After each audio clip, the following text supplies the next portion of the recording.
नमस्कार, माझं नाव आहे Ankita Kadam, class MA second year. आज मी साहित्य समीक्षाशास्त्र या विषयावरती भारतीय साहित्य विचारवंता मम्मटांची प्रयोजने यावर सेमिनार देत आहे. मम्मटांचे पहिले प्रयोजन म्हणजे यश प्राप्ती किंवा कीर्ती. या प्रयोजनास यश असेही म्हटले जाते. साहित्य जेव्हा निर्माण होते तेव्हा यश वाचकास नाही तर लेखकास मिळत असते. म्हणूनच यश हे प्रयोजन लेखक दृष्टिकोनातून महत्त्वाचे आहे, असं इथे मम्मटांनी सांगितले आहे. लिहावे असे वाटले तेव्हा लिहिले गेलेले काव्य म्हणजेच खरे काव्य होय. यश प्राप्तीच्या उद्देशाने लिहिले गेले ते काव्य नव्हे. जसे ज्ञानेश्वरांची ज्ञानेश्वरी यांचे उद्दिष्ट हे कोणतेही नसून समाज प्रबोधन हाच आहे. अनेक प्रकारे साहित्य निर्माण केलं जातं आणि त्यातून साहित्याची कीर्तीही होत असते. मम्मटांचे दुसरे प्रयोजन आहे धनप्राप्ती किंवा अर्थप्राप्ती. लेखक जेव्हा आपलं साहित्य लिहितो तेव्हा त्यामागे त्याचे जे उद्दिष्ट असतं ते म्हणजे पैसा कमवणे. पूर्वी साहित्यिक आपल्या साहित्याच्या माध्यमातून धनप्राप्ती करत असत, कारण राजश्रय ही त्यांना मिळत असे. मम्मटांच्या मते साहित्य लिखाण केल्यामुळे धनप्राप्ती होते आणि आपला उदरनिर्वाह होतो.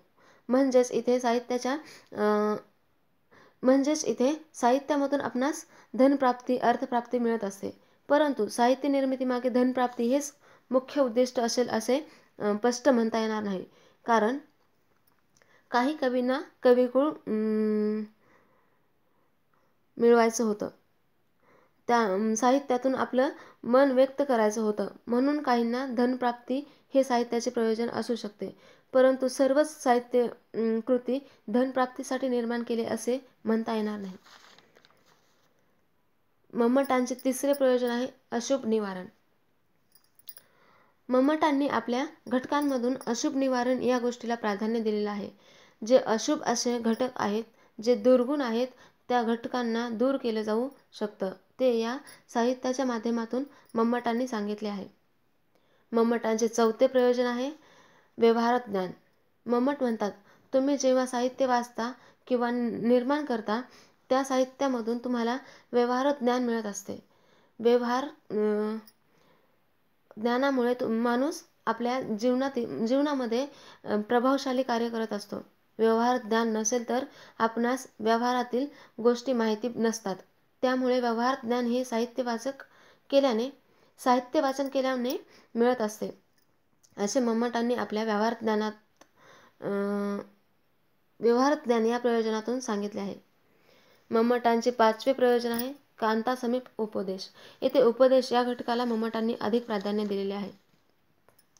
कांतासम हा घटक इथे अग्रभागी ठेवलेला आहे. आपल्याला जो उपदेश सांगितला आहे त्यातून व्यक्तीचं व्यक्तिमत्व घडत असतं. साहित्य वाचनामधून व्यवहार ज्ञान मिळत असतं आणि त्या व्यवहार ज्ञानामुळे आपण आपली मानसिकता ही विकसित करत असतो.